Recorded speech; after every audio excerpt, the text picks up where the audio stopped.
All right, guys, welcome to another episode of Real McCoy Radio. I'm so excited about this episode. I have an extremely inspirational person and a friend of mine, Shawnee Harkins, today. Hey guys, thanks for being with us. Greg, thank you so much for having me. I've been super excited all day to come and sit down with you and talk Real McCoy. Yeah, let's do it. Just a little context. We met at Willow Bend Fitness Club. We did. Good old Dallas. Yeah. Had to come back home. But it's kind of in both of our careers, it was like a kind of chance meeting because Yes. I've been owning the gyms for 10 years now, and I was only an independent trainer at Willow Bend for 7 months or something, Really? So out of, wow. And you've had a diverse career that we're about to hear about. So for us to cross paths there briefly, Yes. I feel fortunate about that. As do I. It was meant to happen. It was Yeah. definitely meant to happen. I'm really excited about the good things we're going to do together too. Yeah. Yeah. I saw you in there working with the lights and Yes, the Fit Light trainer. Yeah, and your clients were so sweet. So nice. it was just a matter of time for I to see, like, man, what is she up to? Yeah, This is it so was cool. like we're both we're both training, but we're definitely gonna meet. Yeah. Well, cool. So I can't even pretend to memorize all that you do because your description is pretty broad, and you do a ton of stuff. Yes. So I'm not even going to try. I try to memorize it. It's not going to happen. I'm just going to read it off. It's okay. It's yeah, all right. I have pages of credentials and notes here because she's done so much. So the official title: celebrity trainer, consultant, fitness expert, neuro performance coach, sports nutritionist, motivational speaker, and a recognized health and fitness television media personality. Yes. Are you 150 years old? How did you accomplish all this? Oh my gosh, I feel like that at the end of the day sometimes. Yeah. I have been busting my butt since Yeah. day one. I kind of sit in the category of TV fitness personality, celebrity trainer, and sports and neuro performance coach. And then I kind of do a little bit under that. But really, the umbrella of health and fitness, the concept of what I do. Once I made the decision to go into health and fitness full time as a career, it just kind of snowballed into what I'm doing now. Gosh, 15 plus years later, 18 years later. But because we're about to get into your story, but for someone that, I always say the fastest, path between 2 points is a straight line. You've accomplished a lot, and it has not been in a straight line. You have had diversions. Yes. You've had massive setbacks. Yes. And you still have a resume that, if someone set out to do this, would be impressive. And, you did all that amongst adversity. Thank you. Yeah. Thanks, Greg. Thank you. No, I'm so appreciate impressed. that. Yeah. Thank you. So, for the sake of time, because I could spend a few hours in here talking to you about this stuff, let's start by kind of hearing your journey. I'm going to go ahead and link to the other podcasts that you've done. Yes. The Next Level. Yes, the Next Level Show. The Next Level Show. We'll put the link in the show notes if you guys want to hear pretty much a full hour of this story. But we're going to hit the highlights. Let's start when you moved to California and take it from there. You had the dream of being firefighter. Yes. And EMT, and then life happened. Life happened. Yeah. Yes. I am born and raised Dallas girl. And I knew that I wanted to move to California pretty much at a young age. And I also wanted to be a firefighter, EMT. I have a sister who's a nurse, and, that caretaking, nurturing spirit kind of runs in our family. I just wanted to be in the firehouse. So Yeah. that was a childhood dream. So when I moved to California pretty young, that was, the career path I was on. And I graduated high school a year early, and just a few months later got into this, you know, incident, this accident that would pretty much derail that dream and just change my entire life completely. And that was my first traumatic brain injury.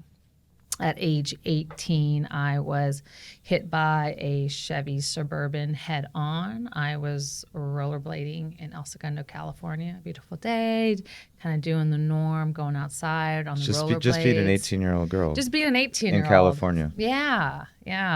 No helmet, so do wear a helmet if you're going to get on rollerblades.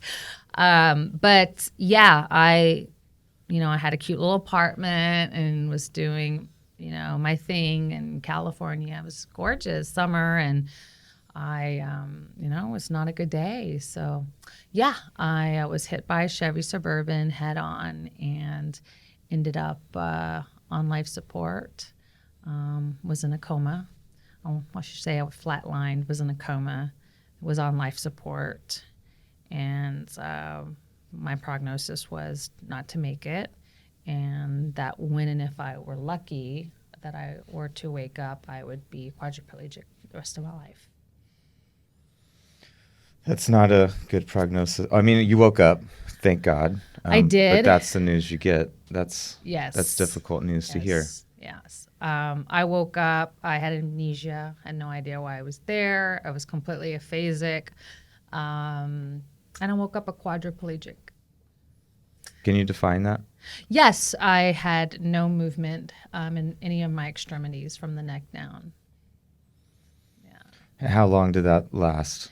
The whole You recovery. were told you were not going to live, or your family, I assume, was told yes. So I had my best friend's business card. So the doctor called her. Her name is Shelley. Mm-hmm. Called Shelley and asked if she knew a Shawnee Harkins, and she said yes. I said, well, she's in the hospital, and asked her if she could come identify me. And she was like, what do you mean? And he explained that I had suffered a severe brain injury and was at that time in a coma. And so she flew down there and definitely identified me, and she gave him my father's number, and the doctor called him, my dad, and told him what happened, and that he should come and pick me up or prepare for my death. Either way, he needed to get to California. Wow. So, okay. And then you're obviously walking and talking and a successful person now. So what thank you. happened from there? It took about a year to recover, and it was a very tough year. It was really, really challenging. I didn't know, honestly, if I would, be able to recover. I was told that I had sustained the brain injury compared to a boxer who had sustained 9 concussions. So I had this brain injury that was like 9 TBIs at once. Oh my gosh. That's how severe it was. And my spinal cord had been severed, which is why, I had, and bruised, which is why I had the quadriplegia. So being an athlete who moved out to California as an athlete who was, working towards becoming a firefighter. A physical EMT. career. Yeah. Yeah. And then this you have happens. plans for your life that involve using your body. Yeah. Yeah. So it came back in what order? I mean, over the course of that year, did you slowly regain muscle control or? Slowly. I, had a friend take care of me for a little bit and then went back into my apartment. And that's where I began my recovery. I was still dealing with the paralysis at the time. And my friend Shelley and my boss Craig took shifts coming in and feeding me, bathing me, changing me, shopping for me, all of that. I was not able to do any of that myself. I couldn't do anything. I just laid in bed, waiting till one of them for came in assistance. to What do you do with your care of me. mind in that? That is a good question, and you're the only one who's asked me that with the interviews I've done. The first one regarding my brain injuries. One thing I did do so that I just didn't fall into a deep black hole about my circumstances and what could my future be is I watched a lot of comedy on television. So I had my friend turn it to Comedy Central, and it played all day long. Okay. So I really wanted to kind of laugh and keep a light spirit of all, just kind of keep it light because it was really, really heavy. But what do I do for my mind? I did a lot of praying. Yeah. I did a lot of praying about my circumstance. I didn't want that to be my future. I still had a life to live. Sure. So I constantly prayed about my situation, and but it took its toll. It took its toll after time, and then I kind of came to that, like when we were discussing that push-up moment that changed. Do you mind telling that story? No. Okay. No, not at all. So I think when you are past 30, you may have that opportunity to you kind of come to your fork in the road, whether it be professionally or personally, and you really are dealing with some heavy emotional decisions about things. And so I was used to the day-to-day routine of Craig and Shelley coming in and taking care of my necessities to the point of taking me to the restroom. Mm-hmm. And I was waiting for Shelley to arrive because I'd been laying in bed and I needed to, honestly, let's be candid, I needed to use the restroom. Sure. Also, at that time, on that day, I was really emotionally down, mentally down, emotionally down. I was really exhausted of fighting for everything. Every day you are kind of like fighting for your life. You're the one, you're hanging in there. Everyone's supporting you, whether you have a small circle or a big circle. But you have to be willing to fight to get better. And I was a fighter. Yeah. I, was staying strong, but then it kind of began to wear on me, and you get exhausted. And this is why I really can understand and relate to those affected by brain trauma now, as I understand the exhaustion, the mental and the physical exhaustion, which is why I believe so strongly in nurturing your internal well-being. Mm-hmm. Anyway, so I was exhausted and I needed to use the restroom. Now I'm half annoyed because I need to use the restroom and I'm exhausted. Yeah. And at that fork in the road of, can I go on and keep fighting? And, I'm close to giving up. Mm-hmm. I'm just close to giving up, frankly. Part of it, too, was as my family was still in Texas, and I was a young girl, 18, in California, and I had my friend and my boss. So that contributed to it. But so I just started doing what I know, and I just started praying about it. And I also, you're an athlete, okay? So let's talk about being in the flow or being in the zone.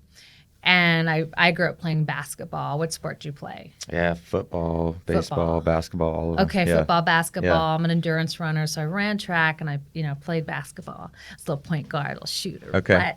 So, and so when you're in the zone or you're in the court and when you're out on the field, have you ever kind of talked out loud to yourself, like, hey, come on, Craig, you can do this. You got this. Okay. Yeah. Okay, right. So I was kind of like praying and then half, you can hang in there, Shawnee. You still got this. You got the pep talk. Yeah, the pep talk. So I was pep talking, I was praying, and I'm laying in bed, and I just told God, look, I need a sign to keep pushing through. Kind of like I need to stay in the game, and I need something. Yeah.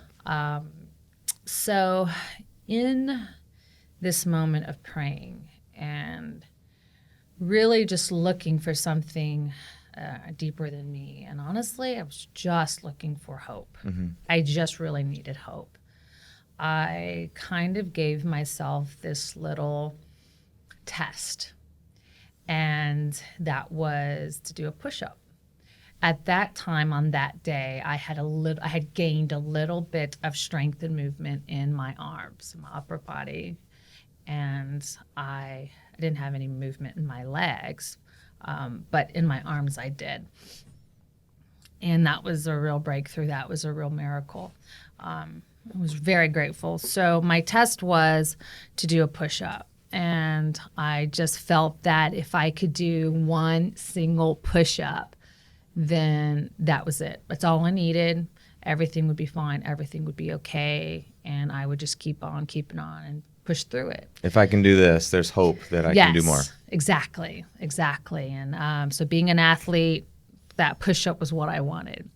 So I began the journey of getting down from my bed, where I would just lay flat, looking up at the ceiling and, the walls of my studio apartment, to getting on the floor, which I had not even walked on yet since I had been home. And I, little by little, kind of shift my body and shift my weight, and then eventually fell over and collapsed fell on the floor. Still in this zone of, you can do this, Shawnee. Just one single push-up. It's all you got to do. Look, your arms work, your hands work, you're moving. So, and I'm still praying. And so eventually what I was able to do is place my hands under my chest, and I'm in this place where there's nothing around me. It's just me in that moment, and looking for that sign, and pushing and pushing and pushing and pushing and pushing and pushing through until I found hope. And when I eventually did that push-up, which, don't talk about the perfect push-up. Yeah. There was no perfect alignment in your spine and drop your hips, because I had nothing in my legs. Nothing worked from the chest down or waist down? Legs were not working at that point. So it's just, yes. what is that, a downward dog? Or Yes, basically. I was doing a little bit of yoga. Yeah. So, I'm extended as much as I can be with my arms. And I saw, seeing what a my milestone. Arms extended. Yeah.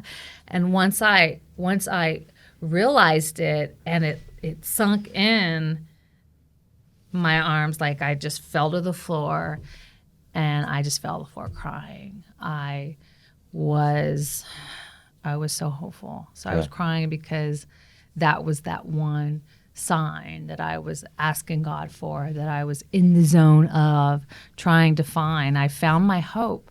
That push-up, that one single push-up, was my hope. And while I was on the floor, just taking in what just happened after I had woke up out of this coma, after I was a quadriplegic, after I had spent months in my studio apartment, and I performed this push-up, I literally said out loud to myself, I just did a push-up.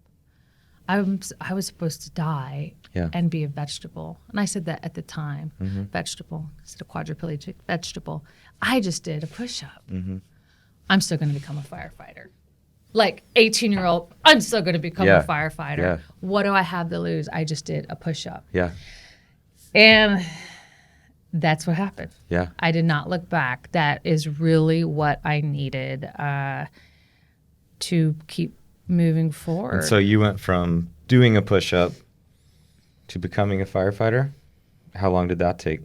It took, I was 18 that day, and then I sustained my second TBI at age 20, and then I was hired as a firefighter at age 21. So you made it to firefighter training, and I was going to say everything went smoothly from there, right? Yeah. But it didn't. You had didn't. a second incident. I did. I was 2 years after the first one? Or? 2. Yeah, okay. 2. So And describe that if you would. you bet. And my brain was still healing, actually. Yeah, I can imagine after the, 9 time concussion. Right. 2 years, it's probably just kind of finding Yes. normal again. Yes. So at 19, I began testing for the fire department, and it's very competitive in California, very competitive in New York, and I'm going to assume now it's very competitive in Texas. Firefighting it's a beautiful career. So in California, everyone was testing to be a firefighter, and I was testing everywhere. And it's the average hiring rate then was age 27 to 35, mostly male, and you typically needed to prepare a good 5 to 10 years to actually get hired on. And that's with, going and getting your bachelor's in school, fire science, technology, paramedical sciences, maybe putting yourself through a few academies or one, and volunteer firefighting, waiting and testing and waiting and testing. So it doesn't happen overnight. Sure. And so I was in that process. I started that process at age 19 and tested with LA, and I was in school to become a firefighter, get my degree, fire science, paramedical sciences. Also went to school to become an EMT, was a volunteer firefighter, and testing everywhere I could. I tested with LA, but I also tested with Ventura County. While I was in the middle of testing and preparing and getting like all big and bulky, and my physique was different then, had a lot of muscle mass. I ate a lot of red meat. I sustained my second TBI, and that was age 20. I was at the Staples Center.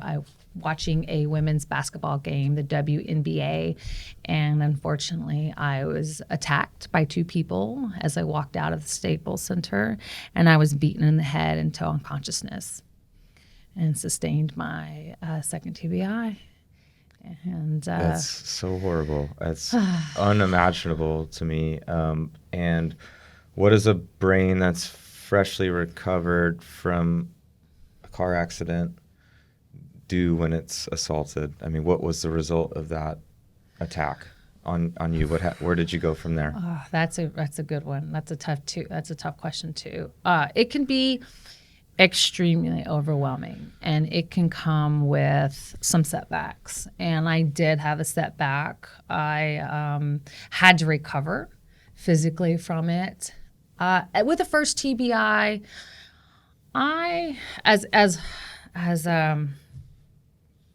as life-changing as it was, and as traumatic as it was, and the fact that I literally had flatlined and had been in this coma and woke up this quadriplegic, I really had to focus on keep my eye on the prize and stay in the game of getting well physically. With the second TBI, physically, yes, but then let's add getting healthy and coming back from the setback of that TBI, but now I'm dealing with the mental and the emotional aspect. I can only imagine, because it's like I just won the fight of my life, which many people don't recover from, right. And went through all of that just to go back there. Yes, yeah. Knowing the road probably almost made it that much harder, because you're like, I have to do this again. It did. It was tough, and it was traumatic. It was tough, and it was like, wait a minute, I'm supposed to be, I'm in the process of, I got my life together. Yeah. I got it together, and now I'm in the process of moving forward towards my future to be a firefighter, to contribute. And then now the second brain injury, like I had to put everything on pause and then heal from it. I don't know if you agree with this statement, but I know then I haven't been through anything like you've been through, but in some of the harder things I've gone through, you almost feel like, okay, God, like that happened. Like I should be good for a while, right? Like I should be invincible these next 6 months because that happened, right. But that's not the case. I mean, yes. Exactly. Yeah. I would absolutely agree with you. I You know, I was really, I was really disappointed about having to stop what I was doing with my map, the path that I was on with the fire department. It was a great, when I did that one single push-up and I decided I was still going to pursue becoming a firefighter, what that did is that gave me focus. So I was preparing to become a firefighter, but I was still healing from that severe TBI. And it made me commit to my health. It made me commit to my well-being, nutrition, exercise, self-care. So it put me in a state of recovering, but really learning at a young age, at 18, how to commit to something and what that means. And I feel like I bounced back from that first TBI because I was so focused on the fire department, and I eliminated unnecessary distractions, and it really helped. And then with the second TBI, I was just like, really? Yeah. Really? What were the physical effects of the second TBI? It was a lot of migraines, Yeah, okay. short-term memory. So a lot of the stuff that I experienced from the first one, it brought back. Yeah. Yeah. But fortunately, I had all my extremities working. So, I mean, it didn't bring back any paralysis at that time. Yeah. But it was, I had to just sit it out again, sit on the bench for a little while and get better. So surely, poor young Shawnee, not poor young Shawnee, Shawnee, California Dreamin', has gone through Yes. 2 TBIs. I like California Dream. Yeah. Now, right, the story takes the turn, and you're a celebrity trainer, or was there? No, actually, I know the answer to this. Yes, It's just unbelievable that there's more to the story. You're a sweetheart. Thank you. I actually, once I sat it out for the time, the appropriate amount of time that I needed to, I went back on my career path to becoming a firefighter, and did. At age 21, I became a firefighter and EMT. And yeah, I achieved, I guess you could say I achieved my childhood dream finally, Yeah. after my first 2 TBIs. However, while I hated having the first TBI and I hated having the second, those 2 TBIs, especially the difference between the two, the first one was an accident. Mm-hmm. The second one was not. Mm-hmm. It was calculated. It's really hard to digest. But Yeah, you keep going. stuff. Sorry. Those 2 contributed and made me the firefighter and the EMT that I was, with patient care, and the way that I invested in my patient or in that call, because I had been that patient. Sure. Because I had been once fighting for my life, and someone was taking care of me. And I do, I know this, and I talk with my patients and my clients that I work with, or the healthcare providers. When you are the patient and someone has helped you walk again, or someone, helped you maybe feed yourself for the first time, you don't forget that someone. Yeah. You know their face, you know their name. And I had experienced that. Mm-hmm. And so I took that with me to the fire department and as a firefighter EMT. So when I saw my patient, I remember, and that same, that knowing, and you don't forget, and just working with your patient, it carried over into being a personal trainer. The type of trainer that I was at a young age in my 20s and now, but I think it made me a better trainer from the very get-go, because I was very invested in my client, and I had experienced as a firefighter EMT this sort of bond connection you make with the person who really needs your help in a high crisis situation, and you're committed. Mm-hmm. to being a personal trainer, not high crises, but you're more into the long-term game. But again, that connection, that bond, and I just loved it. And I think that's why I have been effective, because I am 100% committed. Yeah, that's amazing. I mean, what a privilege for your clients. Thank you. So, but there was a third accident. Yeah. Correct? Yeah, that's 3 times a charm, right? sure. Yeah, it's groups of 3, I guess. So what happened? You're a firefighter. Then something else happened. I had what we call a slip and fall. Yeah. Yes. They happen. And I had a slip and fall. It was raining outside, pretty bad weather, hard to see. And I twisted my ankle and my knee kind of twisted. I have a right ACL reconstruction. So my knee kind of twisted and I fell back onto the concrete and my head hit the concrete and that was it.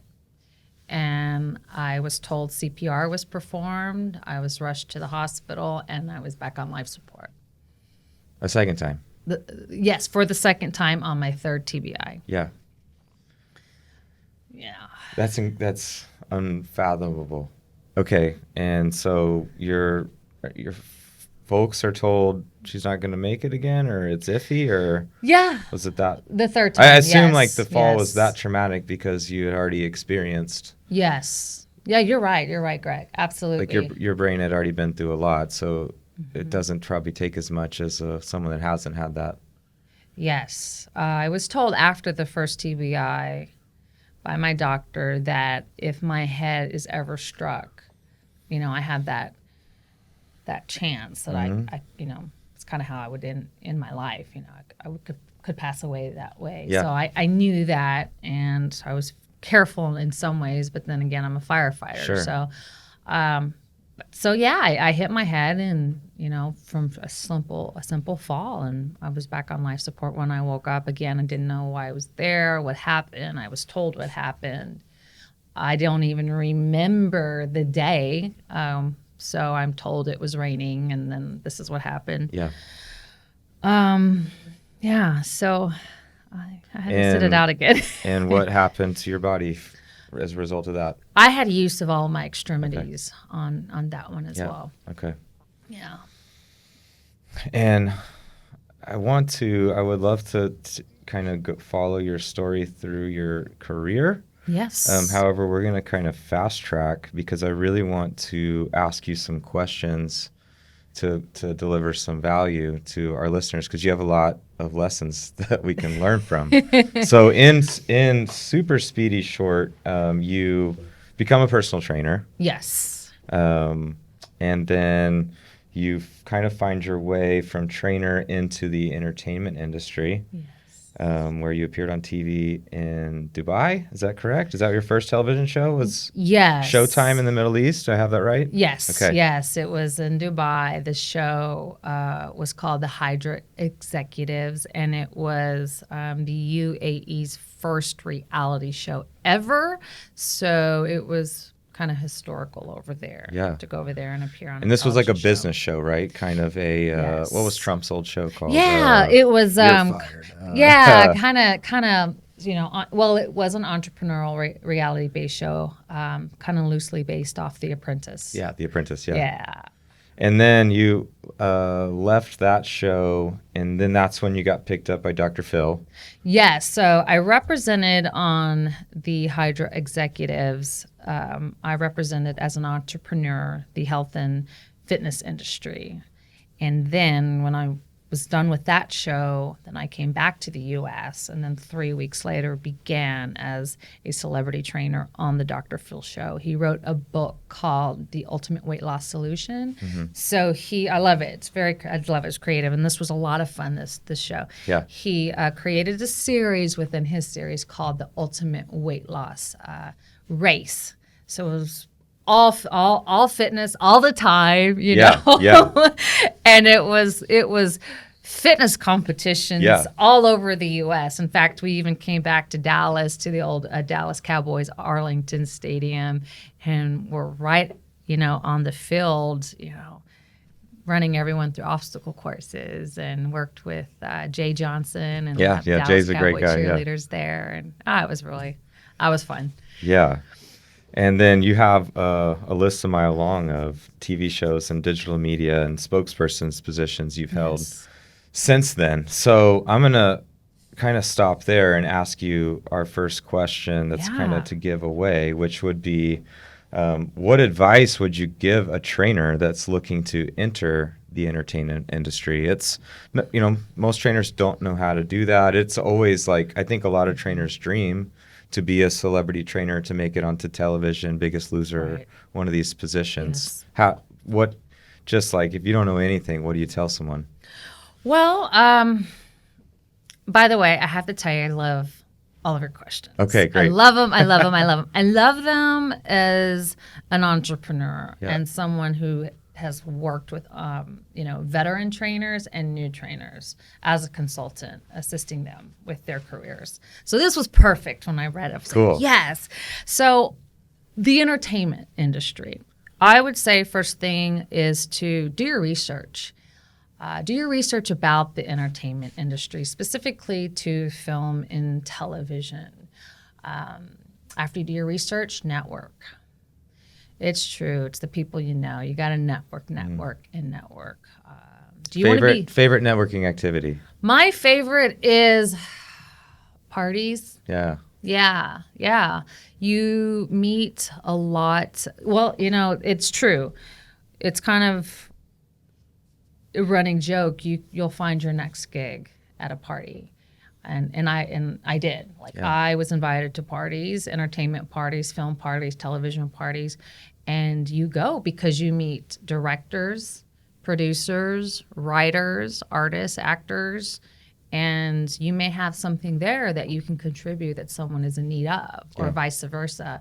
So you want to network. Yeah. That's interesting advice too, because it's kind of like, it's backwards. Like, you should go to the parties to be successful. Like, but that's kind of part of the job. It is. And let me be clear, there are some parties you shouldn't go to. Sure. But there are some that you should, you want to invest your time. Now, interesting enough, like living in California and it being in the entertainment and television industry, parties are a great way to network. Although when I lived in New York and I worked on a film and then trained my private clients in TBI and stroke, networking is completely different. Well, I guess you're networking with medical professionals who aren't at the parties. No, the entertainment industry, they're at the parties. The networking there is it's different. It's all day, and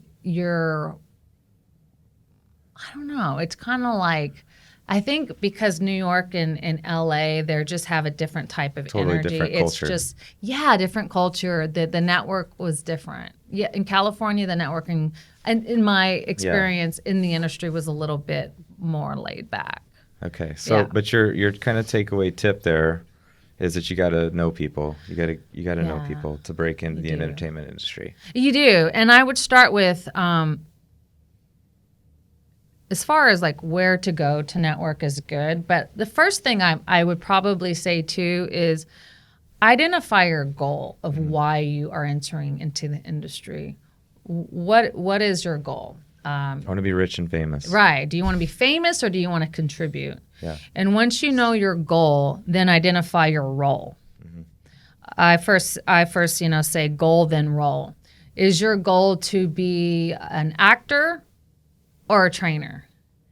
Is your goal to be famous or to contribute? Is your goal to be a celebrity trainer or train celebrities or both? So once you know what you want to do, then why? Know your why. You got to know your why. It'll be clear. People read right through you in LA. Sure. So once you know why, then you can then set up your game plan.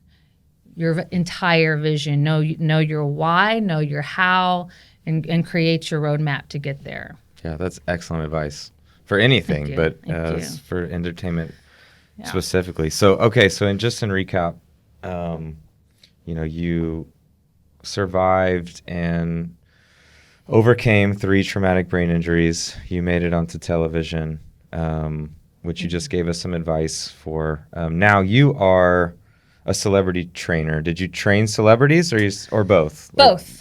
You kind of caught me there because I was not thinking about the difference. I was like, that's why I say do your research. Yeah. Do your research because, do you want to go into film? Do you want to go into television? Do you want to travel on location with a celebrity? There's so much you can do in film and television, which is what's so exciting. So I was both. I was a celebrity trainer because I am a TV fitness personality. I appeared. Meaning you, Shawnee, are the celebrity. And then there's celebrity training, which is you, Shawnee, training celebrities. A-list actors, yes. Yeah. So I trained actors for film and television roles, specifically for a role and for their maintenance of their healthy lifestyle. And I trained producers, directors, and writers. So that world is so interesting. And it's something like I'm sure a lot of people know nothing about. I know nothing about it. How do you crack into that world? I you know what? I've been really fortunate, actually. It kind of happens when I was given credibility through the Dr. Phil show. After having 2 television shows under my belt, not a 1-episode appearance, but 13 episodes within one series and 2 series under my belt. It kind of puts you on the map. It did. Yeah. And they both aired at the same time, Yeah. internationally and nationally. So I had 1 show airing internationally and 1 show airing nationally, Dr. Phil, which is picked up internationally. Which year as was well. this? I want to say 2009. So it was a good year. Yeah. And so all of a sudden, my face is on 2 shows. And then all over the world. I have now artists and actors saying, okay, walk through the door. We'll give you an interview. But on Dr. Phil, my training style was seen there. And that helped with training artists because my style and my approach is first, let's focus on what's happening mentally for you. And it has a lot to do with me and my TBIs. Sure. So why do you need me? Why are you asking for my help? So let's talk about what's happening here. Why can't you achieve this goal by yourself? Or why do you want my support? So I kind of get into the head first, I get to the mind, and then I go straight for the heart. Okay. And once I know what's in here and what's in here, then I'm able to design a program. And the physical transformation, it just happens because I'm clued in to here and here, and then the physical transformation happens. So that was seen on the Dr. Phil show with the people that I worked with because they were on the show asking for help for reasons. Very colorful people that I'm actually very good friends with now. Oh, great. And that just, I don't know, that kind of lent credibility to work with celebrities. And then I began training celebrities in Santa Monica and Hollywood and traveling on location. And, that kind of led me to that glamorous lifestyle of being given the opportunities to go to these A-list parties and network. Okay. So some great takeaways. I mean, can you do that in any market other than New York or LA? Or is if you're not there, it's like step 1, move there. Like for someone that wants to do that. You know what? That's a great question because a lot of the some of the trainers that I've mentored is they've asked, do I need to move to LA? And I said, well, let's define what you want to do. Sure, it goes back to that. Yeah, what do you where want to do? am I headed question. Right, because then I would also say that you want to in your plan. So if you want to be on television, you need to go to LA for the long term. If you want to travel with a celebrity, then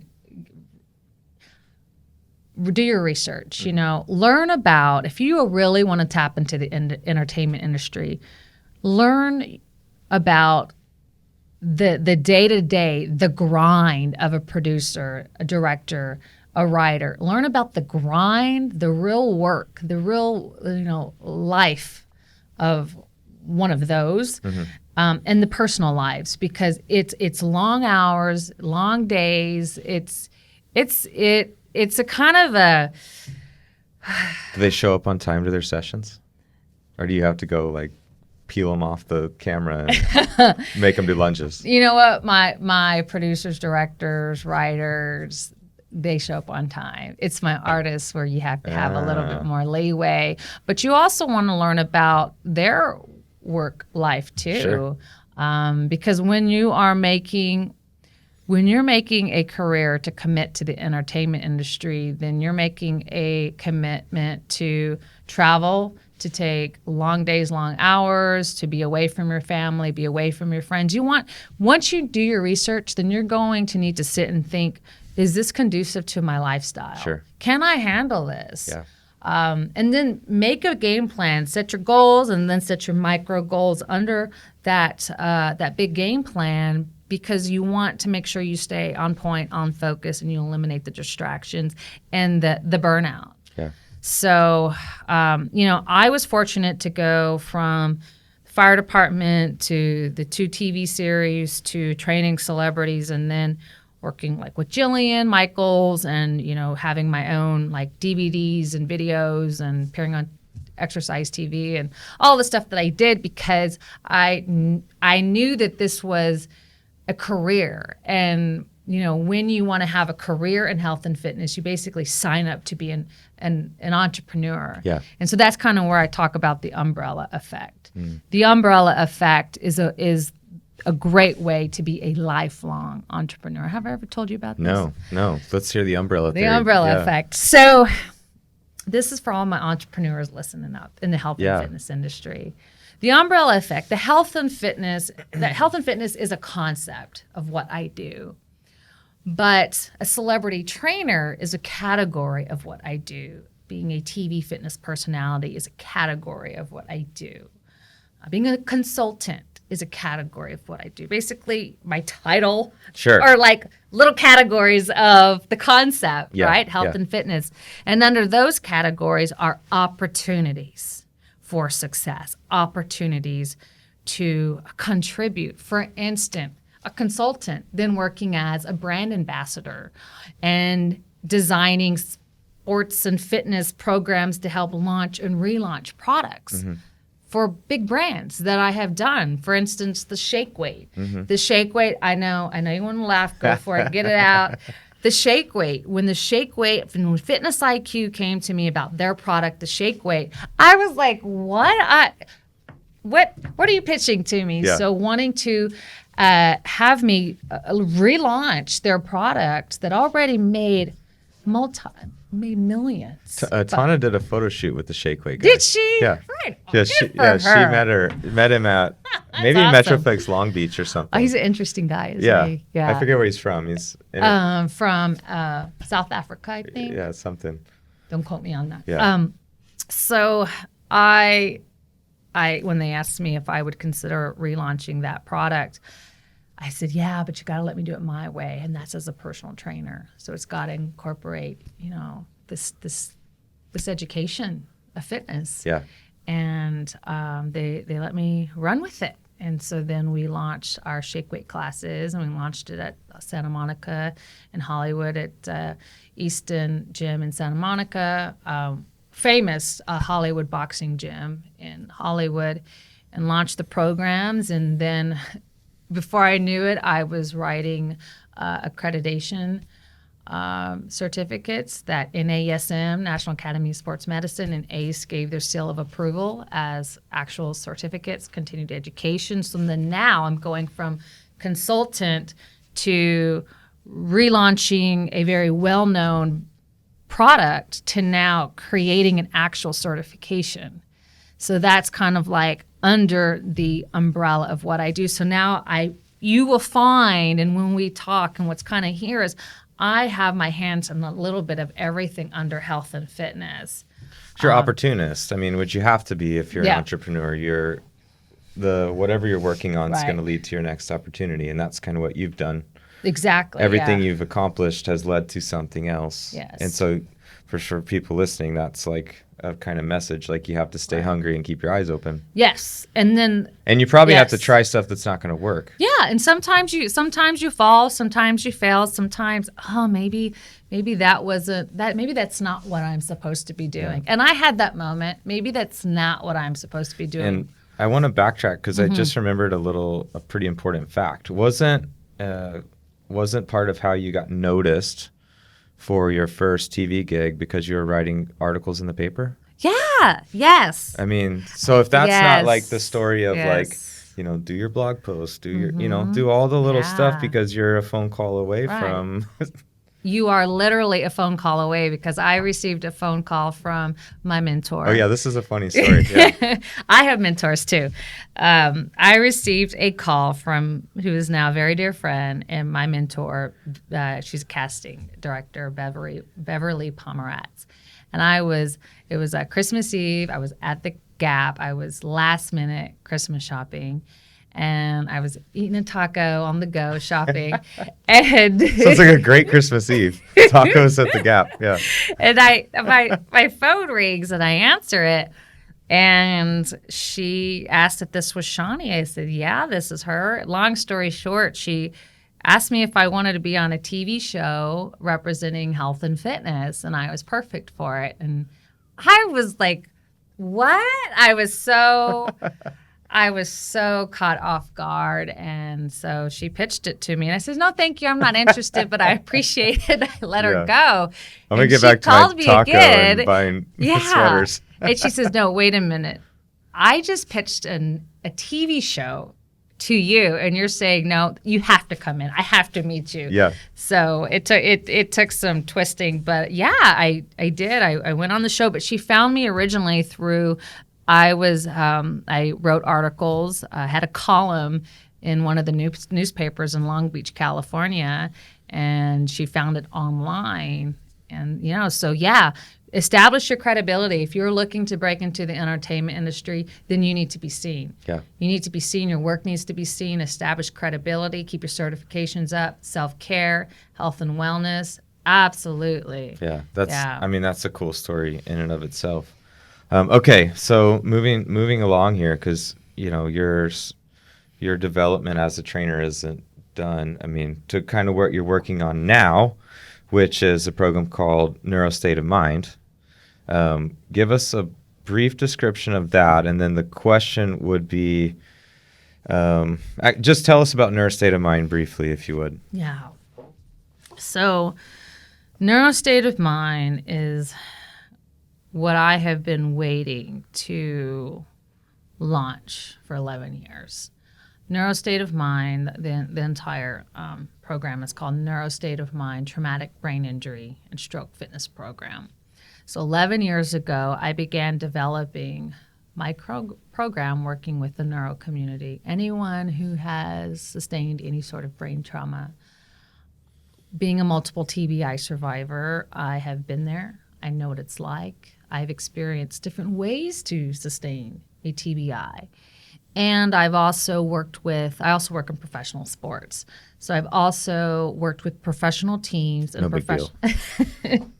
professional teams and professional athletes. I've worked with the Dallas Cowboys. When the athlete sustains a concussion, it's my job to design a program and to train that athlete and get he or she back on the field or court in a timely manner and respect return to play protocols. Mm-hmm. So having the experience of that as well and working like with FitLight Trainer, developing their neuroperformance programs, I knew that I was going to one day launch this. And for the long time in my career, I had so many people in the industry, both in entertainment, both in fitness, general public ask, when are you going to launch your product? Like, when are you coming out with your product? And that was a great question because I kept being asked it, and I was You're repping everybody else's stuff. Yeah. Like, what do you want? What are we doing, Jillian Michaels? Like, we're launching a program, Body Shred, I'm here, you know. But I knew that this was it, but it wasn't fully developed. It wasn't the right time, and I needed to take the time that it deserved. So I began working with private clients, primarily TBI and stroke in California and in New York while I was there working on a film. And after 11 years, I finally decided to. It was kind of timing, which was was perfect because I launched it here. I launched Neuro State of Mind in Texas after a guest. I appeared as a guest speaker at Baylor Scott and White in Frisco, and I spoke at their neuro support group. And I also presented my neuroadaptive boxing program, which launched there, did really, really well. In fact, journalist Bianca Castro with NBC, DFW came and did a story. So Neuro State of Mind is your comeback. Yeah.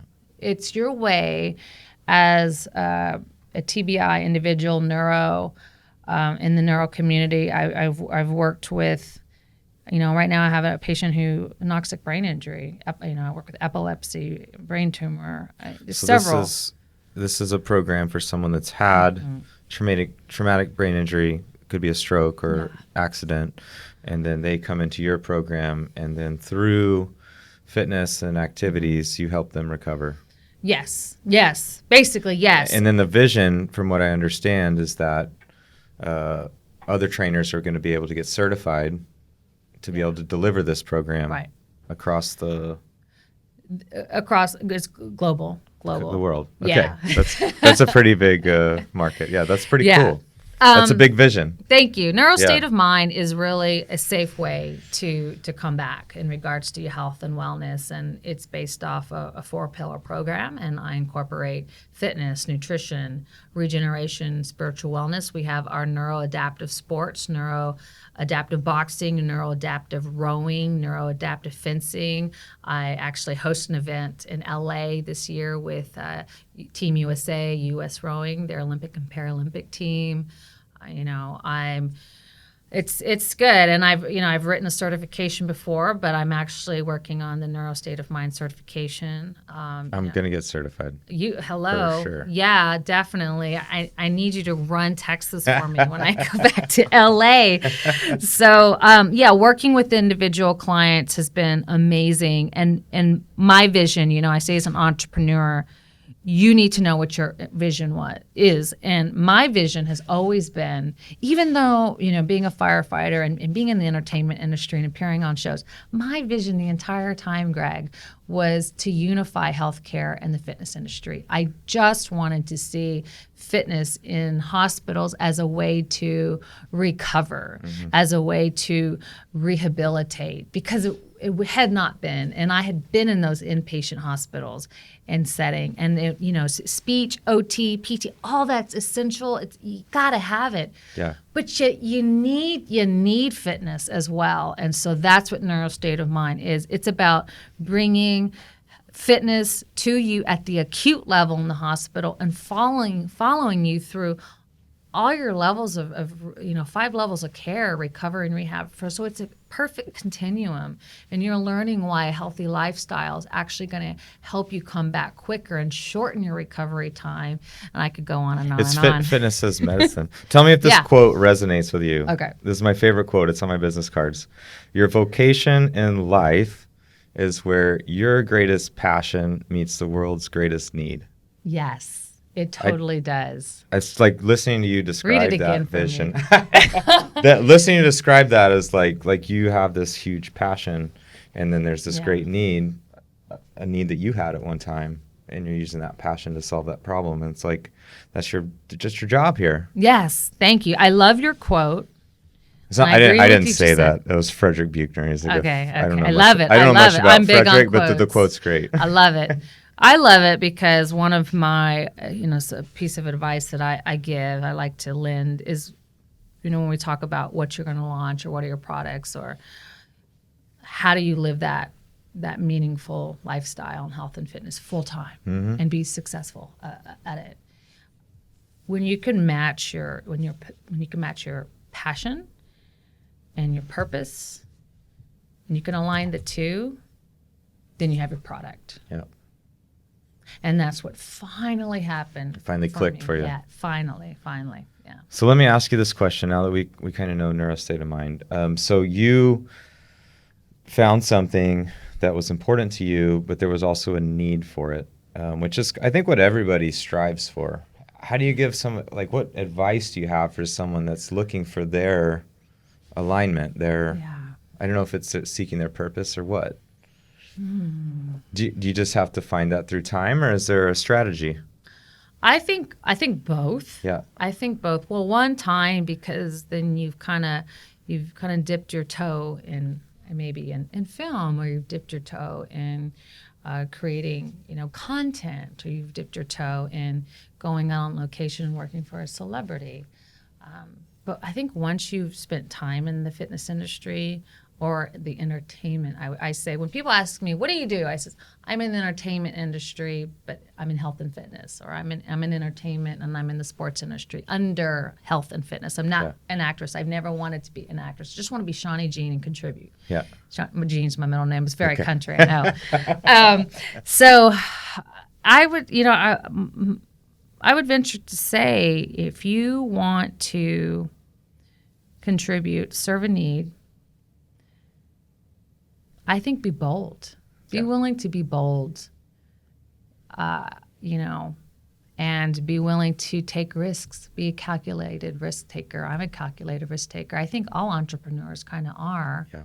As far as serving a need, that's one thing that I really admire and respect about you, Greg, is I see you do that with your clients. I see you serving a need. And when you can serve like those real needs at the end of the day, when someone's life is really affected, or your life has been really affected by what someone's done for you, if you can narrow that down and that makes you happy at the end of the day and you are fulfilled, and it's like air, it's like breath, your breath, do that. Yeah. Do that.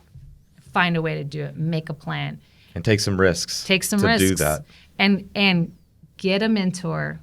Find several. Mentors have really helped me along the way. I have a mentor in pretty much every category. Yeah. That's excellent advice. Yeah.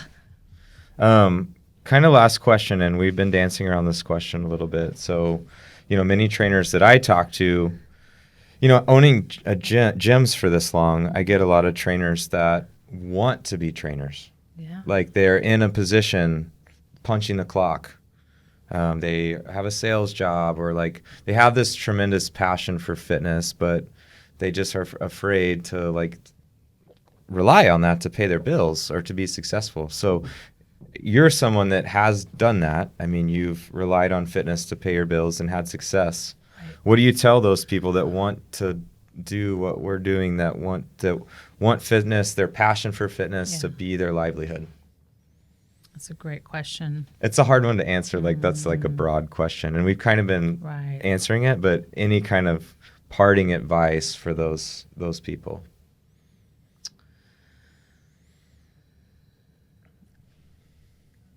Decide if you want fitness to be your career or a job. Because once you decide health and fitness is going to be my career, then lean into it as an entrepreneur and be willing to take opportunities and be a go-getter. But I'd say most importantly, define your vision and have a game plan, because success comes from game plans. As athletes, we trusted our coach to provide that game plan. So what? We would have an end result. Hopefully we would win that game. Or our performance would increase. Have that game plan. Stay on path, and you're not going to wish it into existence. No, so you need to make a plan. You're gonna grind. Yeah. You're gonna grind. But really, I mean, if you want to be a gym owner, kind of hardly though, because I don't know about you, but I enjoy my grind so much that it's not grinding. Sometimes it's a lot of there are times. Yes. But for the most part, it's I enjoy doing these things. Yeah. Sometimes I have literally said, I feel like I'm playing. Yeah. I feel like I'm playing all day. And then sometimes I have gone home and I am exhausted and I'm beat. but I loved every minute of it. Yeah. Let me ask you a question, Okay. Jack, if you don't mind. Turning the I'm tables a on me. play host here. I didn't get a question in advance. I emailed you yours. This isn't fair. It's kind of like a question for you, Okay. but then kind of a takeaway answer for everyone, Cool. because I want your audience to think about this for themselves. This happens to me. I'm exhausted. I'm physically exhausted, but I was in the present. I mean, it was. So here's my question. When you're working with the client, or when you go home and you're exhausted, you're tired, but you know that it was all good. It was all love. It didn't feel like work. Do you ever find yourself getting in the zone or in the flow of training someone that you're just so present, you see nothing else? Totally. Yeah. I do. And I know that's why I'll never not train clients again, because I stopped for a while. Okay. And now when I'm back at it, there's parts of my day that are hard and I don't like it. Most of my day I love, but there's stuff that I have to do that I don't like. But I do notice when I have, train on the floor probably 25 hours a week. And sometimes I'll be with the client and my mood is up. Right. I was just tired, but now Yeah. I lost track of time and the time is flying by. Right. And it makes perfect sense. If anybody that knows me knows I love the flow, Yes. because it's like during that time I know exactly what is needed of me, Right. and I know I have the skill sets to do good in that. Mm-hmm. And like for that hour I'm good at what I'm doing and the client's getting great results and I'm happy there, Yes. and it's a great time. That's exactly it. I feel the exact same way. So in regards to the question that you asked me, find that one thing that puts you in that zone, that puts you in that state of flow where you're having fun, you're smiling, you're having a good time. You may go home exhausted, but it was all good. It was all love. Once you find that, make a plan towards that, and you'll be successful. Yeah. Yeah. Great advice. Thank you. Okay. Well, I could keep going, but if somebody wanted to connect with you, follow along, tell us, where do we get in touch with Shawnee, or where do we follow Shawnee's journey? Thank you. I appreciate that. So, well, first of all, Neuro State of Mind. It's you can find Neuro State of Mind to learn more about it, or to book a session with me. It's neurostateofmind.com. I also have ShawneeHarkins.com, which is my general health and fitness website. You can email me, because I do like to stay connected, to sharkins@neurostateofmind.com. My Instagram is literally Shawnee Harkins. Easy enough. Yes, and Neuro State of Mind.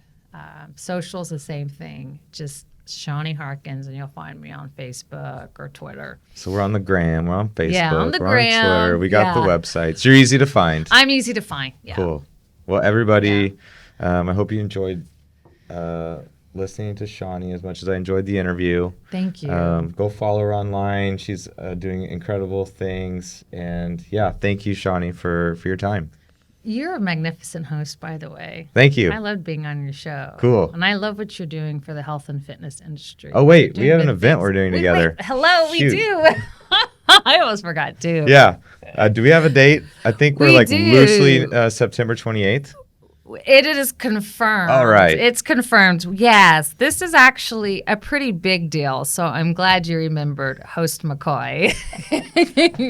September 28th, we are hosting a charity event, Box for Neuro Fitness charity event. It is for the neuro community. We're hosting it at Hidden Gym, Greg's new gym, and this is what the event's about. So I love having events. I've been a part of events since I've been in the industry, and then we had an event together in the past, and then I came back to you and I'm like, that was like this much. I want more of you. So with Neuro State of Mind, with our neuro adaptive sports, boxing is the really, really popular one. The neuro sports, what do? That gives the individual affected by brain trauma the opportunity to focus and increase cognitive function, their motor skills, physical fitness, and just really increase self-esteem and confidence. And that's what we do, right? Yeah. In our day-to-day. So with the sports, especially the neuro boxing, that has been very successful at Baylor Scott and White in Frisco, and has really affected patients and their patient care and recovery rehab, and with what I'm doing at Willowbend with my private clients. I wanted to have one of our biggest events yet, and so we are hosting the event, Box for Neuro charity event. We're gonna give our neuro community, friends and family, an opportunity to come box under the Neuro State of Mind education, to opportunity to get in the ring, in a boxing ring, to box with Tony Mack. Yeah. So at Hidden Gym, we Yes. have Tony Mack Elite Training. Yes. So Tony Mack's the head boxing coach, boxing pro. That's got the ring and all the heavy Right. bags, and we built Hidden Gym almost as a venue. So this is going to be It's a perfect so venue. perfect. Yeah. And I've worked on my certifications. I have quite a bit, but I'm really excited because I'll finally be like U.S. boxing official, legit. Yeah. And I also confirmed and booked world-renowned combative sports commentator for MMA and boxing, Antonio Perkins. Oh, sweet. So he's going to be our commentator, like inside the ring, Yeah. ringside. And so what I wanted, my goal, my vision for this event was to create that boxing experience for our neuro community, give an opportunity that they may not have, and we can assist them with that. And so they have the opportunity to work with their caregivers and loved ones and friends. And proceeds, now this is also the sweet part of it, proceeds from our event will go to Brain Injury Network of Dallas. Here in Plano, I've launched the Neuro State of Mind program there as far as their health and fitness program, and then also proceeds will go towards Neuro State of Mind client sponsorship to assist new clients coming in for sponsored programs. Yeah. So you guys can come to the event and participate. It's going to be motivating. It's going to be fun. Yes. It's Shawnee and I will be there. We'll be there. Yeah. And details are on my website. Yeah. September 28th at 2:30. We're still working on the time when it will end, but neurostateofmind.com. I already have a blog of us there. Sweet. And I'll continue to update. And you can actually book tickets now. You can purchase tickets now on neurostateofmind.com. Awesome. Yeah. Well, with that, hopefully we'll see you guys September 28th. You got to come out. Yeah. Shawnee Harkins over and out. Thanks, Greg. Yeah. Thank you.